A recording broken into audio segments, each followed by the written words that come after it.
네, 여러분, 우리 지난 2월 17일부터 주일부터 구약의 인물들을 통해서 기도에 관한 말씀, 기도에 관한 메시지를 오늘까지 들어왔습니다.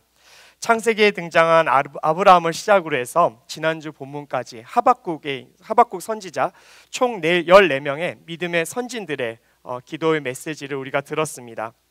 여러분들 어떠셨습니까? 믿음의 선진들의 기도의 메시지, 그에 관한 설교를 좀 듣고 여러분들의 기도가 어떻게 변화되셨는지 정말로 궁금합니다. 여러분, 그 설교의 메시지를 통해서, 기도에 관한 설교 메시지를 통해서 여러분들의 기도가 뜨겁게 변하셨는지 궁금하고, 또 여러분들 민족과 나라를 위해서 한번 목 놓아서 기도해 보신 적도 있었는지, 그리고 내가 아닌 다른 지체들을 향한 중보의 기도를 여러분들께서 이 기간 동안에 해보셨는지 무척 궁금합니다. 저는 여기 있는 모든 분들이 바로 하나님께서 주시는 그 기도의 메시지를 받아서 여러분들의 삶 가운데 다른 이들을 위해서, 또 나라를 위해서 또 열정적으로 기도하는 청년들 되기를 축복합니다. 여러분, 기도밖에 없습니다. 기도하면 살고 기도하지 않으면 죽습니다라는 이 단순한 진리를 우리들 가슴속에 여러분들이 받으셨으면 좋겠습니다.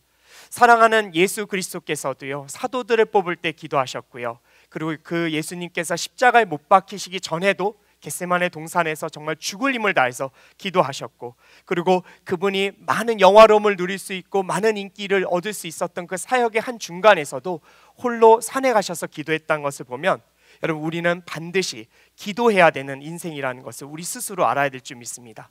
온 우주의 창조주 하나님께서, 온 이 땅을 다스리시는 예수 그리스도께서 홀로 기도하셨다는 것을 보면 피조물인 우리도 정말로 기도의 자리로 나아가서 주님께 기도하고 주님께 매달리는 정말 신앙의 모습을 우리가 가져야 될 줄 확신합니다.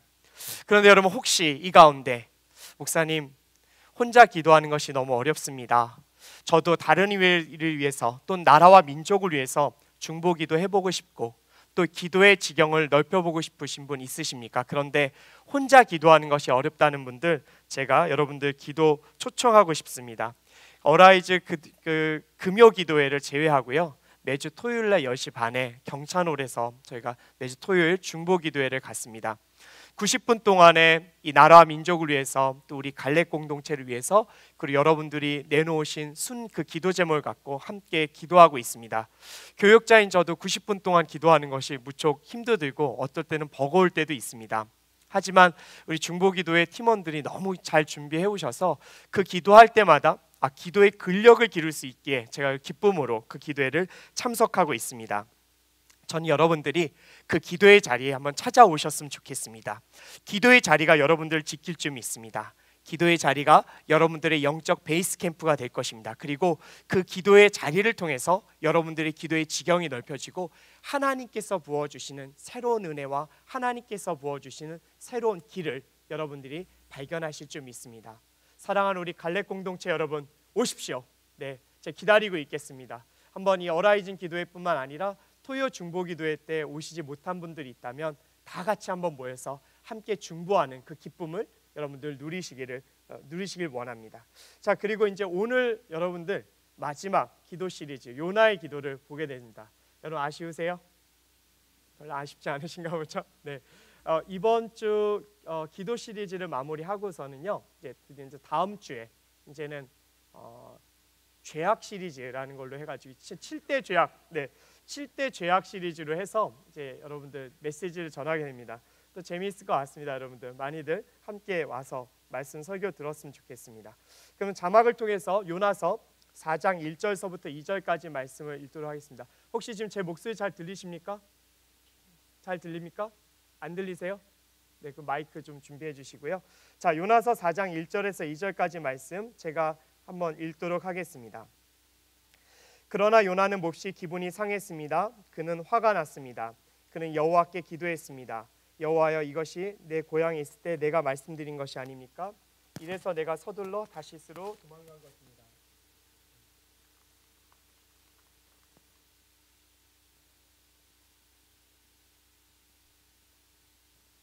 어떻게 기도했다고 그랬죠? 네, 화가 나서 기도했다라고 나와 있습니다. 여러분, 화가 나서 기도했다는 이 원문을 잘 살펴보면요, 어떤 의미가 담겨져 있냐면요, 분노가 극심해서 마음을 주체할 수 없을 정도로 뜨겁게 불타올랐다는 단어가 적용됐습니다. 한마디로 말해서 요나가 진노에, 분노에 불타오르면서 하나님 앞에 기도했다라는 뜻입니다. 여러분, 최근에 하나님 앞에 이렇게 화내면서 기도해 보신 적 있으십니까? 분노에 불타오르시면서 전능하신 하나님께 한번 기도해 보신 적 있으십니까? 저는 여러분, 하라고 해도 못할 것 같습니다. 해놓고 뒷감당이 전혀 안 될 것 같습니다. 그런데 선지자였던 요나가 이렇게 기도했습니다. 물론 여러분, 선지자였기 때문에 세상이 우상 숭배하는 것과 세상에 있는 불의와 또 정의와 공의가 나락으로 떨어지는 것을 보면서 분노하면서 하나님 앞에 기도할 수도 있죠. 거룩한 분노를 갖고 주님 앞에 기도할 수도 있습니다. 그런데 요나의 기도는 온전하지 않았습니다. 여러분, 요나의 분노는 온전한 분노가 아니라 하나님 앞에 온전치 못한 분노였다라는 것을 우리가 알게 됩니다. 요나서 1장에 보면요, 요나라는 인물에 대해서 나옵니다. 자, 이 요나라는 인물은 아미떼의 아들이라고 소개되어 있는데 그의 이름 뜻이 무엇인 줄 아십니까? 네, 이렇게 분노하는 요나를 보면서 절대 이 이름과 매칭이 될 것 같지 않은데 그의 이름은 여러분, 비둘기라는 뜻을 갖고 있습니다. 하나님 앞에서 정말 거친 모습을 갖고 있는데 어떻게 이런 비둘기라는 이름을 가졌는지 정말 이해가 잘 되지는 않습니다. 그럼 요나가 활동했었던 시대는 언제였는가? 요나서에는 정확한 시점은 나오지 않지만 열왕기하 14장 25절을 통해서는 그가 언제 활동했는지 나와 있습니다. 북이스라엘 여로보암 2세 때 활동했었던 인물이라는 것을 우리가 보게 되는데 14장 25절 말씀 제가 한번 잠깐 읽어드리도록 할게요. 이스라엘의 하나님 여호와께서 그의 종 가드헤벨 아미떼의 아들 선지자 요나를 통하여 하신 말씀과 같이 여로보암이 이스라엘 영토를 회복하되 하맛 어귀로부터 아라바 바다까지 하였으니 라고 나와 있습니다. 여러분, 재밌지 않으세요? 요나 선지자에 대해서 여러분 열왕기하에 등장합니다. 전 여러분이 이렇게 말씀 가운데 있는 인물들의 개연성을 통해서 우리 성경이 진짜 진실된 것이라는 것을 여러분들에게 꼭 말씀드리고 싶어서 잠깐 이 말씀을 읽었습니다. 이 말씀에서 나타났듯이 요나는 북이스라엘의 국력이 성장했었던 여로보암 2세 때 활동했었던 사람입니다. 여로보암 2세는 하나님 보시기에 온전한 왕은 아니었어요. 하지만 북이스라엘이 너무 고통당하는 상황 가운데서 잠시나마 하나님께서 국력을 회복할 수 있는 시간을 그에게 허락하시죠. 자, 그런데 북이스라엘이 국력을 회복할 수 있었던 이유가 한 가지 더 있었습니다. 뭐였냐면요, 북이스라엘이 존재하기 이전에 이미 있었던 바로 아수르라는 강대국이 잠깐 동안 국력이 약해진 그 틈을 타해서 북이스라엘 국가가 바로 이제 국력을 길렀던 것입니다. 바로 그 시점이었는데 여러분, 그렇음에도 불구하고 아수르는요, 북이스라엘 국가의 가장 위협적인 적대 국가 중에 하나였습니다. 그리고 이맘때 아수르라는 국가는 바로 이스라엘 땅에 대한 관심을 보이기 시작합니다. 결국 여러분, 북이스라엘이 하나님 보시기에 온전하지 않자 아수르를 통해서 이제 북이스라엘을 하나님께서 멸망시켜버리는 그런 비극적 역사가 있긴 있었죠. 여하튼 간에 지금 요나가 활동했던 시점은 바로 아수르 제국이 있었다는 것을 여러분들이 알고 있었으면 좋겠습니다. 그런데 아수르라는 국가가 정말 포악하고 잔인한 민족이었습니다. 물론 성경상에서는 아수르가 얼마나 잔인했었는지를 이제 성경에서만 나오는 것을 우리가 보게 되는데 요나서 1장에 보면 하나님 앞에 그들의 악독이 상달됐다라는 정확한 메시지가 담겨져 있습니다. 이제 그것을 보면 아수르라는 국가가 정말로 잔인한 민족이었다라는 것을 우리가 어느 정도 이해할 수 있게 되는 것이죠. 그런데 바로 그때 하나님께서 요나를 부르십니다. 그리고 아수르의 수도 니느웨에 가서 바로 그 나라가 그들의 악독이 나한테 상달됐으니 너희가 회개하고 자복하라는 메시지를 전하라고 요나를 부르신 것이죠. 자, 요나 어떻게 했죠? 냅다 도망치죠. 어디로 도망갔죠? 다시스로 도망갔습니다. 다시스는 지금 스페인에 있던 고대 유명한 상업 도시였다고 합니다. 그래서 아수르가 있는 이제 니느웨가 있는 바로 그 지역과 다시스가 있는 지역은 지도상으로 완전히 정반대 지역인 거죠. 여러분, 정반대에 있는 바로 다시스로 바로 이렇게 요나가 도망간 것이죠. 저는 이 상황이 어떻게 여러분들께 다시 설명을 드리고 싶으냐면요, 군대에서 중대장이 소대장한테 야, 이러이러한 명령을 진행해라고 했음에도 불구하고 소대장이 그 명령에 불복하고 분명히 할 수 있는 임무임에도 불구하고 그 명령에 불복하고 탈령해서 도망가는 모습과 같다는 생각이 들었습니다. 참 여러분, 이 탈출 과정을 보면, 정말 이 도망가는 과정을 보면 하나님께서 어떻게 요나를 선지자로 불러주셨는지 정말 이해가 좀 안 될 때가 있어요. 여러분, 하나님은요, 우리가 생각하는 기준에 못 미치는 사람도 그분의 역사에 정말 동반자로 불러주십니다. 요나도 그랬던 인물 같습니다. 자, 그럼 여러분, 그가 어떻게 도망갔는지, 그 도망자의 그 삶 가운데 어떤 모습들이 있는지 다 알고 계시지만 잠깐 살펴보도록 하겠습니다. 먼저 여러분, 다시스로 도망가는 배를 잡아탑니다. 그는 세상의 끝으로 도망가면 하나님의 낯빛을 피할 수 있을 거라는 망상을 한 것이죠. 자, 그런데 배 안에서 어떻게 했죠? 쿨쿨 잠을 잡니다. 여러분, 배 밑바닥에서 정말로 모든 시름을 잊고 혼자서 쿨쿨 잠을 자죠. 그러나 하나님께서 여러분 어떻게 다가오시죠? 여러분, 하나님의 한번 사로잡힌 자는요, 하나님이 놓아주지 않으세요. 여러분, 여러분 그거 아시죠? 사냥개는요, 사냥개의 성격을 못 고친다고 제가 들었어요. 한번 사냥개로 훈련된 여러분 개는요, 오직 사냥을 할 때만 쓸 수 있는 이제 개로 쓸 수밖에 없대요. 여러분, 하나님은요, 한번 하나님의 사람들을 물으시면 절대 놓아주지 않으십니다. 혹시 이 가운데 최근에 좀 하나님을 떠나고 싶어, 하나님과 좀 관계를 멀리하고 싶고 자유로운 삶을 살고 계시고 싶은 죄송해요, 이렇게 말을 가는다. 그런 분 있으십니까? 죄송합니다. 여러분, 그냥 일단 포기하십시오. 여러분, 하나님 앞에 한번 물렸으면 여러분 하나님 앞에 그냥 끝까지 물려가는 겁니다. 여러분, 그렇게 요나를 찾아오십니다. 자, 어떻게 찾아오셨죠? 거대한 폭풍으로 그 배를 정말 쳐버리시죠. 했더니 막 선장들과 선원들이 어떻게든 살아보려고 아둥바둥 하다가 선장이 배 밑에서 쿨쿨 잠자고 있었던 요나를 잡아다가 이제 배 밖으로 이제 끌어내죠.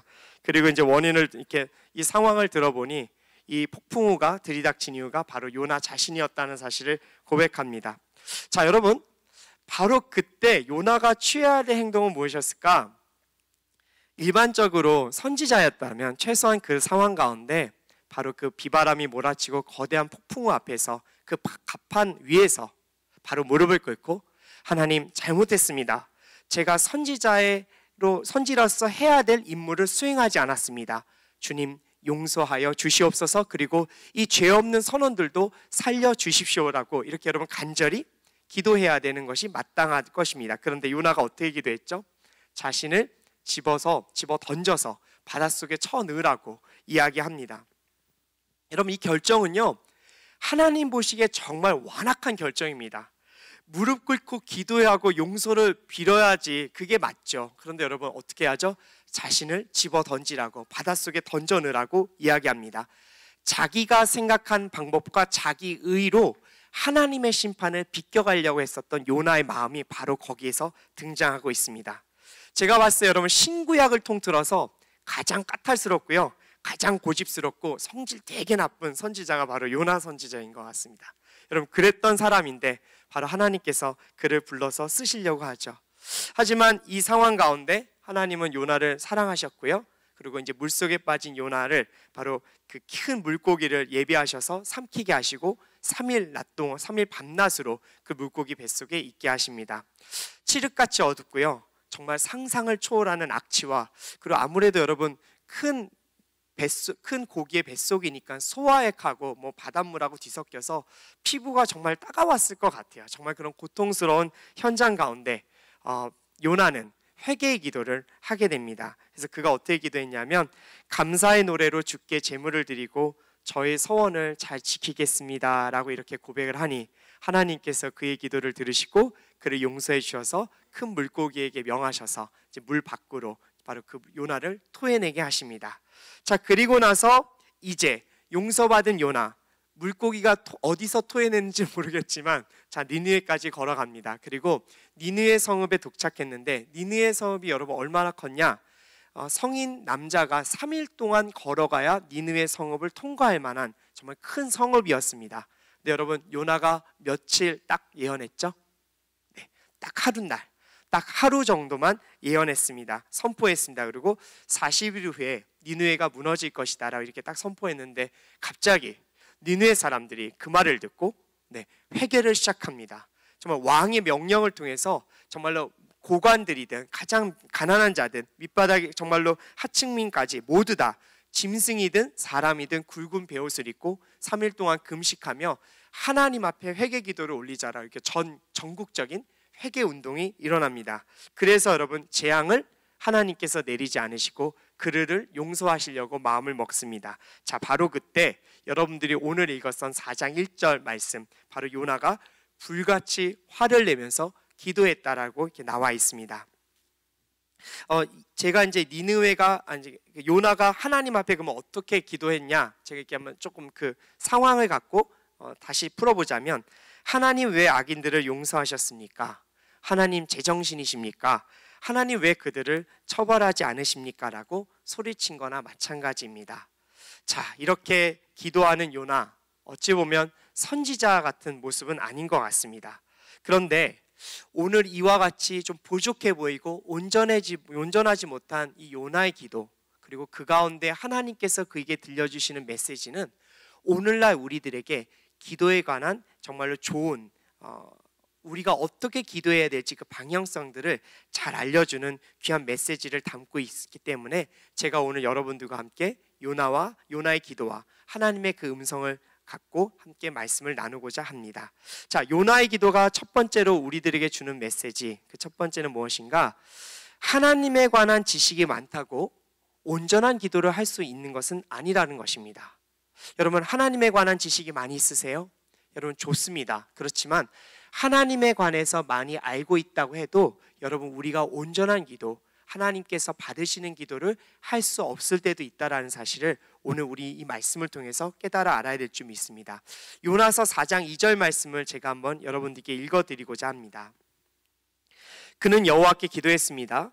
여호와여, 이것이 내가 고향에 있을 때 내가 말씀드린 것이 아닙니까? 이래서 내가 서둘러 다시스로 도망간 것입니다. 주께서는 은혜롭고 동정심이 많은 하나님이시고 진노하는 데 더디시고 사랑은 충만하시며 재앙을 내리시는 것을 주저하신다는 것을 내가 알고 있었습니다. 여러분, 요나서 4장 2절 말씀은요, 신학대학원에서 나오는 시험 문제입니다. 왜 시험 문제인 줄 아세요? 네, 요 4장 2절 말씀에 하나님의 성품이 너무 정확하게 잘 정리되어 있어서 대부분 암송 시험 문제로 많이 나옵니다. 네, 근데 여러분, 여기 나온 하나님의 성품을 한번 봅시다. 어떠죠? 은혜롭고 또 동정심이 많으시고 진노하는 데 더디하시고 사랑이 충만하시고 재앙을 내리시는 것을 주저하시는 분이라고 이렇게 하나님의 성품이 나와 있습니다. 여러분, 이 하나님의 성품 누가 발견한 거죠?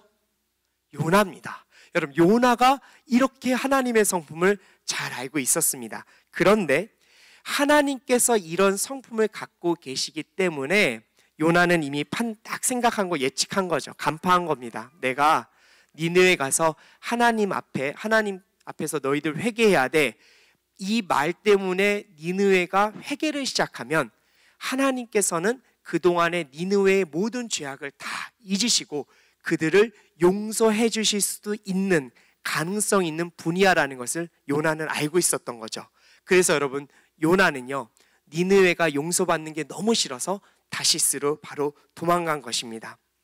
여러분, 참 이상하죠?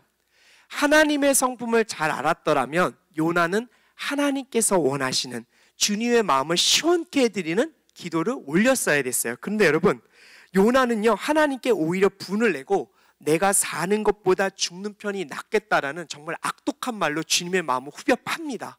여러분, 요나의 이 기도는요, 하나님의 가슴을 후벼 파는 기도예요. 너무나도 여러분 가슴 아프게 하는 말들인 거죠. 오만불손한 기도인 거죠. 결국 요나는 하나님의 성품을 지식적으로는 알았지 가슴으로는 알지 못했다라는 것입니다. 그래서 오히려 요나가 알고 있었던 하나님의 지식은 하나님 앞에 온전한 기도를 올리는 데 있어서 방해물이 된 것이죠. 그럼 여러분, 이것을 하나님의 성품을 지식적으로 안 것이 우리 사람들에게는 또 다른 하나님께 나아가는 그것을 막는 장애물이라는 사실을 여러분들이 한 번쯤 알고 계셨으면 좋겠습니다. 여러분, 이랬던 사람들이 누구였죠? 바로 성경에 나오는 바리새인들이 그랬죠. 여러분, 바리새인들이 어떤 사람들이었어요? 하나님의 율법에 관해서는 정말로 최고의 권위자들이었잖아요. 근데 여러분, 그가 어떻게 했죠? 그들이 안식일에 손 마른 사람을 주님께서 고치시니 안 고치시는지 유심히 살펴보았던 사람들입니다. 이유가 뭐죠? 안식일을 범할지 안 범할지를 보고 싶고 알고 싶었던 거예요. 예수님이 안식일을 범하면 그걸 트집 잡아서 예수님을 정말 몰아내려고, 예수님을 없애려고 마음 먹고 있었던 거죠. 여러분, 제가 이렇게 세브란스 병원에서 이제 의료 사회복지사를 근무했었다고 말씀드렸죠. 여러분, 장애인분들 중에 가장 어려운 장애분들 1급 장애가 뭔지 아세요?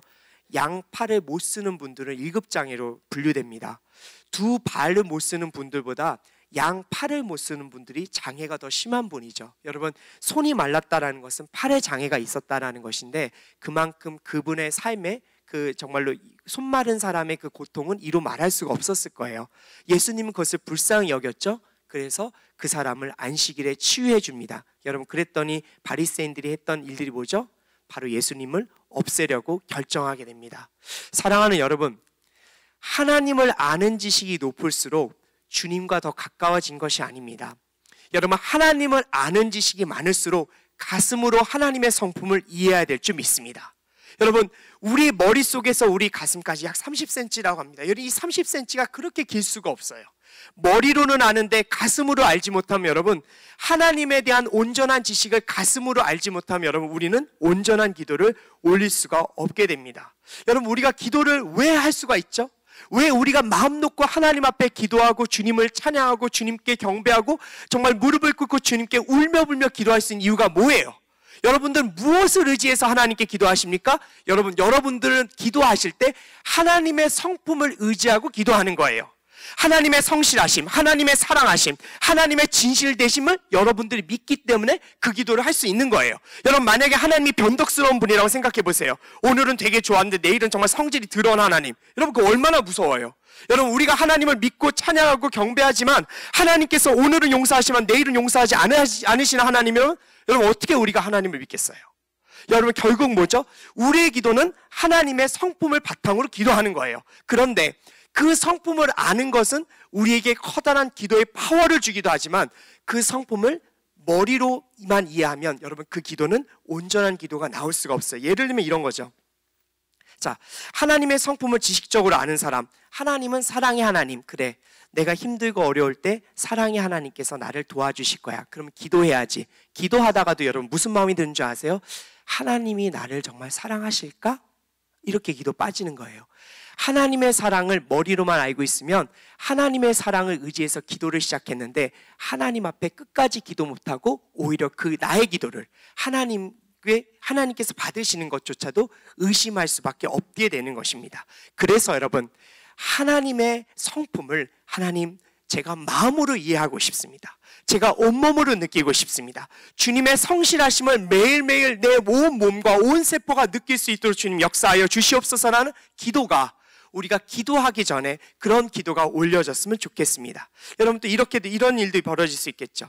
살다 보면 상처받을 수도 있고 또 화도 낼 수가 있죠. 또 정말 분도 날 수가 있습니다. 그런데 용서하시는 하나님을 지식적으로 알고 있으면 어떤 일이 벌어지냐면, 하나님, 제 마음을 풀어주세요. 제 마음을 좀 정말 화가 풀어질 수 있도록 주님께서 도와주시옵소서라는 기도를 하다가도 용서의 하나님을 마음으로는 이해하지 못한다면, 나중에 여러분들에게 분을 내게 만든 사람들, 여러분에게 상처 준 사람들을 향해서 어떤 기도를 하게 되냐면, 하나님, 저 인간 좀 저주해 주십시오. 저 인간 좀 사라지게 해 주십시오라는 기도를 할 수밖에 없게 된다는 것이죠.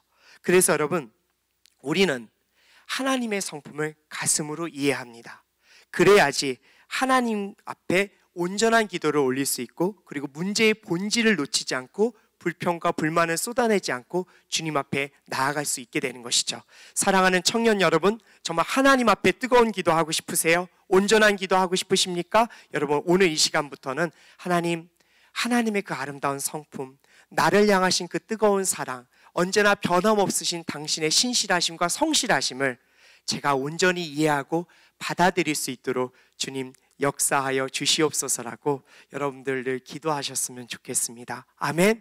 네, 제가 여러분 며칠 전에 제가 이제 4월 달에 목사 안수 받았잖아요. 그래서 이제 보통 목사 안수를 받으면 목사 안수 턱을 우리 교육자님들께 보통 좀 냅니다. 좋은 일이잖아요. 그래서 이번에 같이 목사 안수 받으신 우리 JFU 이준임 목사님과 함께 이렇게 목사 안수 턱을 좀 내고 싶어서 서칭을 하다가 이제 어느 한 목사님께서 되게 좋은 이렇게 고깃집을 좀 알려주셨습니다. 그래서 같이 좀 교육자분들하고 식사를 했는데 너무 맛있어서 이제 먹고 나서 우리 아버지 어머니 한번 데려가야지 해서 이렇게 한번 모시고 갔습니다.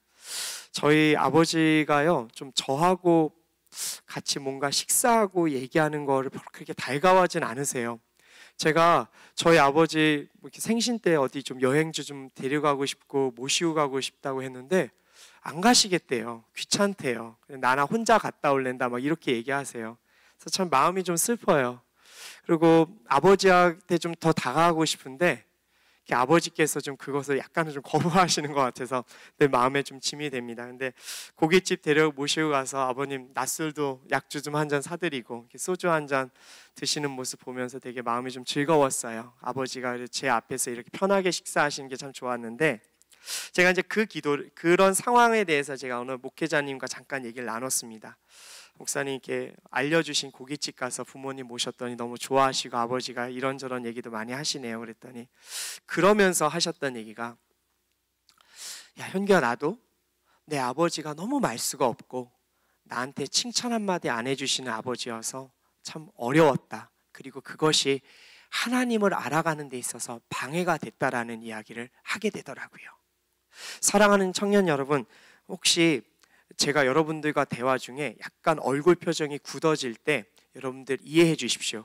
제가 어느 때 좀 마음이 굳어지냐면요, 저하고 얘기를 나누다가 갑자기 다른 일을 하실 때 그런 거 있잖아요. 여러분, 우리가 막 대화 나누다가 누가 카톡하고 그러면요 되게 상처를 받아요. 제가 왜 상처를 받냐면 저희 아버지하고 뭔가 대화하다가도 아버지가 저의 말을 듣는 둥 마는 둥 하는 그 태도 때문에 되게 가슴이 아팠어요, 늘. 그래서 저는 아버지하고 5분 이상 대화를 해본 적이 없어요. 이제 그러다 보니까 우리 하나님을 그렇게 느낄 때가 참 많았습니다. 자, 여러분, 그렇게 느끼면 우리가 어떻게 하나님 앞에 온전한 기도를 올릴 수 있을까요? 참 어렵죠. 여러분, 마찬가지입니다. 사랑하는 여러분, 하나님에 관한 성품에 대해서 배우십시오. 공부하십시오. 연구하십시오. 그리고 여러분 꼭 반드시 알아야 될 거, 아버지, 그 하나님의 성품을 제 가슴이 이해할 수 있도록 역사하여 주십시오라는 이 기도가 있어야 될 줄 믿습니다. 자, 두 번째로 여러분, 요나의 기도가 전하는 두 번째 메시지, 용서하지 못하면 온전한 기도를 할 수 없다. 여러분, 이것이 여러분 두 번째 메시지입니다. 5절 말씀을 제가 한번 읽어드릴게요. 자막을 통해서요. 요나가 성읍 밖으로 나가 그 성읍 동쪽에 자리를 잡고 앉았습니다. 그곳에서 초막을 짓고서 그늘 아래서 그 성읍에 무슨 일이 일어날지 알 때까지 앉아 있었습니다 라고 나와 있어요. 여러분, 이게 뭐죠? 자, 하나님께서 니느웨를 용서하신다는 것을 알고 불같이 화를 냈습니다. 하나님 어쩜 그러실 수가 있어요? 하나님 정신 나간 거 아닙니까? 라고 막 쏘아붙이고, 니느웨가, 그리고 차라리 하나님 저를 죽여주십시오 막 이런 얘기를 했잖아요. 그리고 니느웨는 약간 그 기도를 하고 나서 기대함이 있었던 것 같아요. 내가 이렇게까지 기도했으니까 하나님께서 저 악독한 니느웨 성읍을 멸망시키겠지, 40일 있다가 멸망시킨다고 하셨으니까 혹 언제 이 일이 벌어질지 모르니 니느웨 성읍 근처에서 초막 깔고 지금 그것을 구경하려고 지금 버티고 있었던 거죠. 결국은 뭐죠? 요나는 니느웨를 용서하지 못했죠. 그들이 멸망받기를 원했던 것입니다. 결국은 용서의 마음이 없었기 때문에 그런 행동을 한 것이죠. 사실 여러분, 이 요나서는 두 개의 축이 있어요. 용서하지 못하는 요나, 그리고 용서하시려는 그 하나님의 이 두 개의 대립이 이 요나서를 이끌고 있는 거죠. 제가 여러분 지난번 설교에서 말씀드렸듯이 저는 제 직장 생활의 대부분이 크리스천 기업에서 근무를 했습니다. 세브란스 병원에서 2년 근무했고, 또 크리스천 직장에서 한 4년 정도, 크리스천 일반 직장에서 4년 정도 이렇게 도서 MD도 했고요. 나머지 시간에 이제 뭐 사업도 조금 해보고 부동산 대출업도 해봤습니다. 어쨌든 한 6년에서 7년을 저는 직장 생활이 크리스천 기업에서 했어요. 그러다 보니까 크리스천 기업에서 일하시는 분들과 많이 교류하게 되고, 또 선교 기관의 간사님들과도 교류를 많이 하게 됐습니다. 사랑하는 여러분, 한 가지 질문 드리고 싶습니다. 크리스천 기업 같은 곳에서 근무하시면 행복할까요? 행복하지 않을까요? 여러분 말씀해 보십시오. 어떠세요?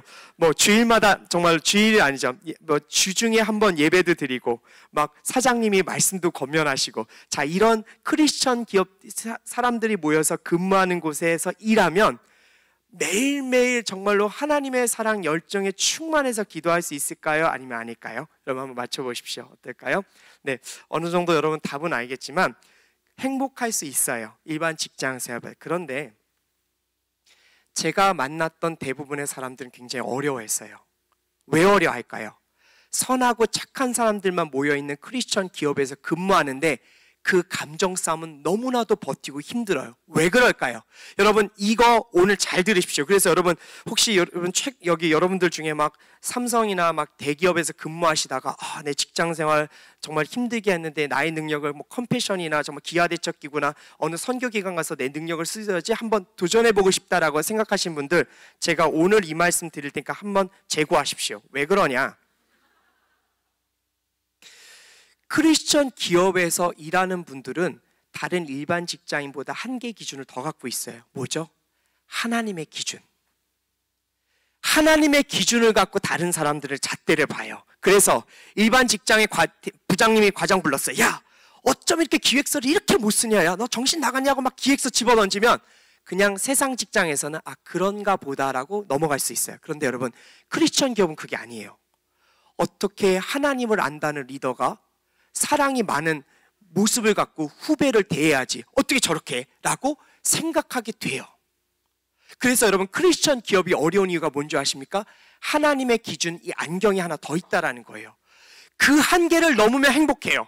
하지만 그 한계를 넘지 못하면 지옥보다 더 힘들 때가 있어요. 그래서 크리스천 기업에서 일했던 분들의 가슴의 상처가 너무나 많아요. 그리고 오히려 그분들이 나와서 교회를 떠날 때가 있어요. 왜냐? 같은 크리스천인데 어쩜 그렇게 나를 그렇게 혹독하게 대할 수 있냐라고 생각하게 되거든요.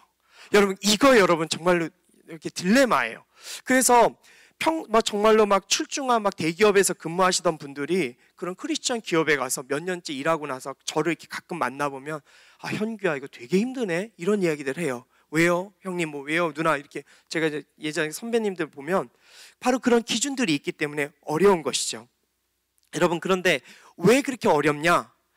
하나님의 기준으로 그 사람을 평가하고 잣대에 있다 보니까 이 용서라는 것이 참 어려워지는 거예요. 용서하고 싶은데 잘 안 되는 거예요. 주님의 기준으로 보면 정말로 내가 용서할 수가 없는데 하나님은 또 용서하라고 하시니 그 안에서 여러분 너무나 큰 감정 싸움들이 일어나는 거예요. 그러다 보니 용서를 못하니 하나님과의 관계가 끊기게 되고, 용서를 못하니 하나님과의 기도가 끊기게 되고, 용서를 못하니 성도의 관계가 끊기고 징글징글 맞은 거예요. 여러분, 이것이 크리스천 기업이 갖고 있는, 직원들이 갖고 있는 딜레마 중에 하나예요. 물론 여러분, 대부분의 크리스천 직장인들은 이런 한계를 넘어요. 왜냐? 넘어야죠. 넘는 것이 여러분 크리스천으로 해야 될 일이니까요. 그래서 크리스천 기업들이 굴러가는 거겠죠. 그런데 많은 분들이 이런 아픔이 있다라는 것입니다. 여러분, 비단 이것이 그거의 문제만이겠습니까? 바로 여러분들 안에도 있을 거예요. 순 가운데서도, 다락방 가운데서도 용서를 해야 되는데 용서를 할 수가 없어서 관계가 갇힐 때가 있는 것이죠. 여러분, 차라리 세상 직장에서는 그런 일이 있으면, 여러분도 혹시 블라인드라는 창 아세요? 모르세요? 여러분들 참 선한 직장인이시군요.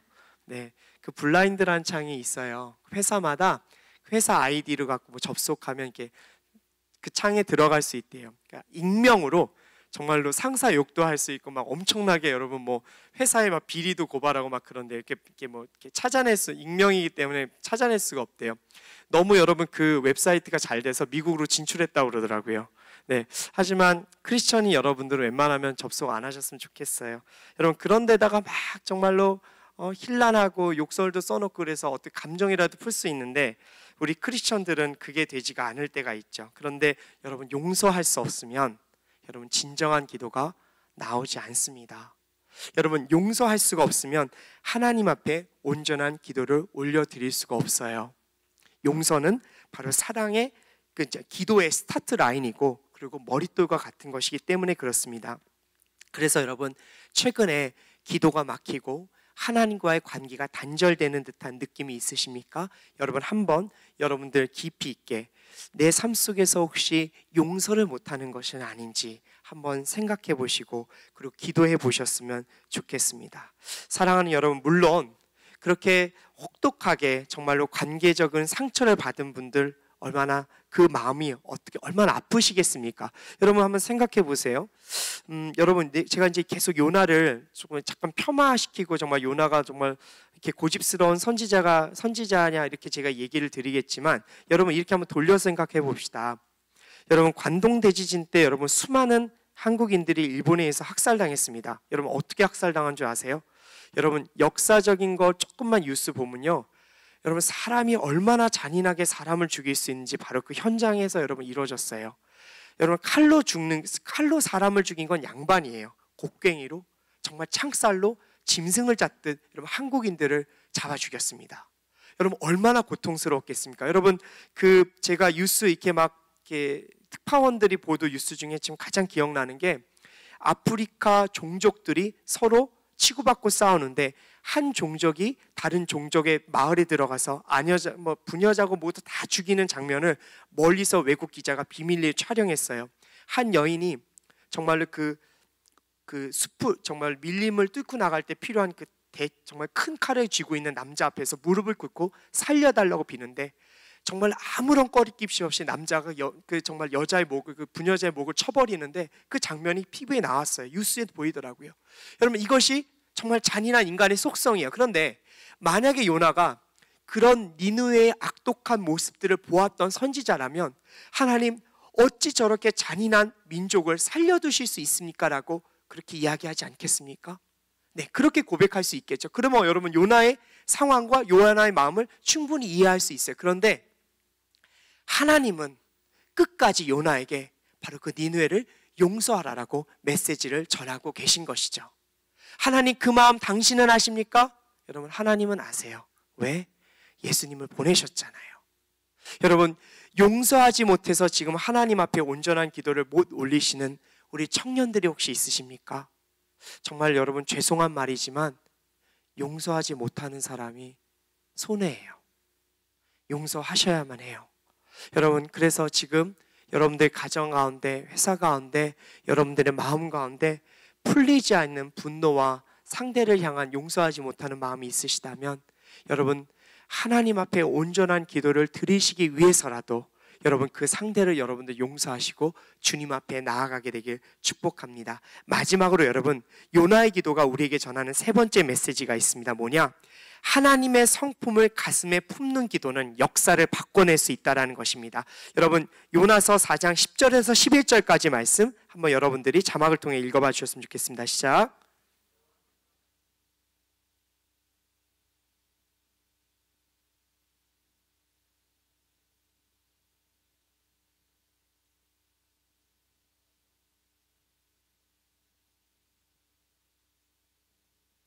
그놈 니느웨를 내가 아끼지 않을 수 있겠느냐. 아멘. 사랑하는 청년 여러분, 하나님께서 정말로 그럼 요나를 통해서 받고 싶었던 기도가 무엇일까?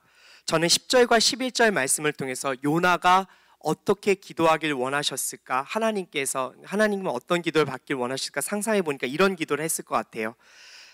천지의 창조주이신 하나님 아버지, 저는 니느웨가 너무 믿습니다. 그들이 멸망당하길 원합니다. 그러나 그들을 용서하시고자 하는 하나님의 마음을 제가 순복하고 그리고 저 역시 그 하나님의 은혜를 누린 자로서 고백하오니 주님 좌우 분별을 못하는 이 12만 명이나 되는 사람들을 용서하여 주십시오라는 이 기도를 하나님은 요나로부터 받고 싶으셨던 것 같아요.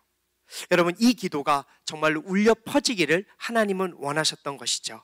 당신께서 심판을 선포해도 하나님을 정말 성품을 아는 선지자가 그 중간에 서서 주님 용서해 주셔야 합니다. 살려 주셔야 합니다. 하나님 이들을 멸망시키면 어쩌하시렵니까? 라는 그런 기도를 하나님은 받고 싶었던 것이라고 저는 믿습니다.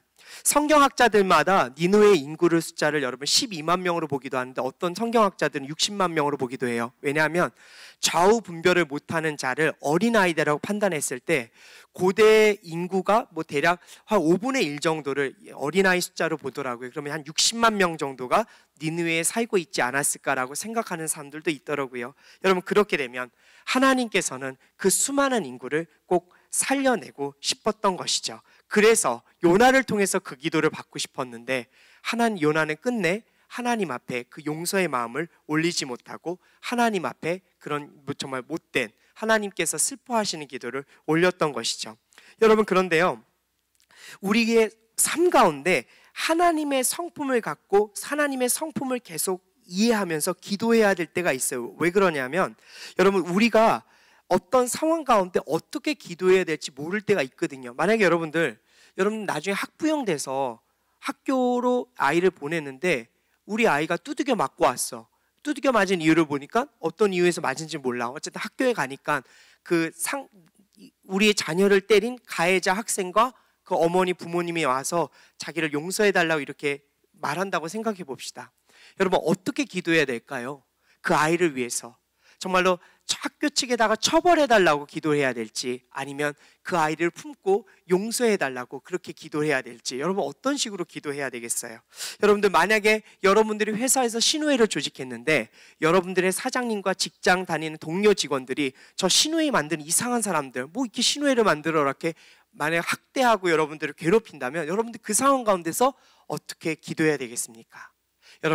여러분들이 어떻게 기도해야 될지는 바로 하나님의 성품에서 그 답을 찾으시길 축복합니다. 하나님의 성품을 기억하면 여러분들은 그 상황 가운데 주님, 하나님의 성품 안에서 제가 그들을 용서하겠다고 기도하고 그들을 품겠다고 기도할 수 있는 마음이 저절로 생기는 것이죠.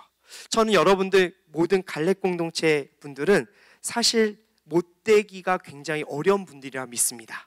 그래서 오늘부터 너무 어렵고 힘들어서 하나님 앞에서 나 삐뚤어질 거야 라고 혹시라도 마음먹으신 갈렙 공동체 있다면 저는 결단코 여러분들 그 마음 다 버리시길 바랍니다. 여러분들은 못되질래야 못되질 수 없는 하나님의 사람들이기 때문에 그렇습니다. 그렇다면 여러분, 모든 상황 가운데 하나님의 성품을 꼭 가슴에 품고 기도하려고 여러분들 노력하셔야 여러분들을 마음 편안하게 여러분들의 삶을 살아내실 수 있습니다. 제가 여러분 최근에 이렇게 교육자분들이 많이 신입으로 들어오고 계세요. 여러분, 근데 교육자분들이 신입으로 들어오면 꼭 제가 무슨 마음 갖고 있는지 아세요? 자, 어떻게 하면 군기를 잡아볼까 이런 생각을 해봅니다. 저 못됐죠? 되게 잘해줄 생각하고 막 긴장되는 교육자분들 도와줘야 되는데 오히려 군기 잡아볼 생각을 하는 제 자신을 보면서 저도 깜짝깜짝 놀래요. 근데 여러분, 제가 군기 잡을 수 있을까요? 없을까요? 저 못해요. 저 성격이 그렇지 못하더라고요. 근데 여러분, 그 마음을 차라리 포기하고 하나님, 저 교육자 제가 어떻게 도울까요? 라고 기도할 때 주님께서 더 기쁜 마음과 또 은혜를 주십니다. 제가 여러분 왜 이 말씀을 드리냐면 여러분들은 세상에 속했지만 세상에 속하지 않은 사람들이기 때문에 그래요. 그러면 여러분 어떻게 기도해야 될까요? 어떤 상황 가운데서도 하나님의 성품을 끝까지 품고 기도를 포기하지 않고 살아가야 여러분들은 여러분들의 하나님께서 목적하신 그대로 쓰임받을 수 있다는 것을 말씀드리고 싶었던 거예요. 사랑하는 여러분, 용서하십시오. 사랑하십시오. 그리고 기뻐하십시오. 여러분들 그렇게 기도하셔야 합니다. 여러분, 모든 상황 가운데서 여러분들은 하나님 앞에 나아가 주님, 정말 저 사람이, 저 집단이 못된 짓 하고 정말 나쁜 짓 했지만 그래도 주님 용서해 주십시오라는 기도를 하길 원하시는 것이 바로 하나님의 마음이라는 것을 오늘의 말씀을 통해서 여러분들 모두 인식하셨으면 좋겠습니다. 말씀을 정리하고자 합니다. 사랑하는 여러분, 하나님에 관한 지식이 많고 하나님에 관한 지식을 많이 경험했을지라도 온전한 기도를 할 수 있는 것은 아닙니다. 그리고 용서하지 못하면 온전한 기도를 드릴 수가 없습니다. 마지막으로 하나님의 성품을 가슴에 품는 기도를 해야만 하나님께서 우리의 인생과 우리 역사를 바꿔가실 수 있습니다. 자, 우리 모두 기도 시리즈 마지막까지 달려왔습니다. 여러분들이 이 메시지를 통해서 언제나 주님 앞에 기도하고 정말 주님의 기도의 자리를 찾고 하나님, 기도가 아니면 제가 죽을 수밖에 없습니다 라는 이런 고백을 하시면서 여러분들의 인생을 살아내셨으면 좋겠습니다. 잠시 메시지를 갖고 기도하도록 하겠습니다.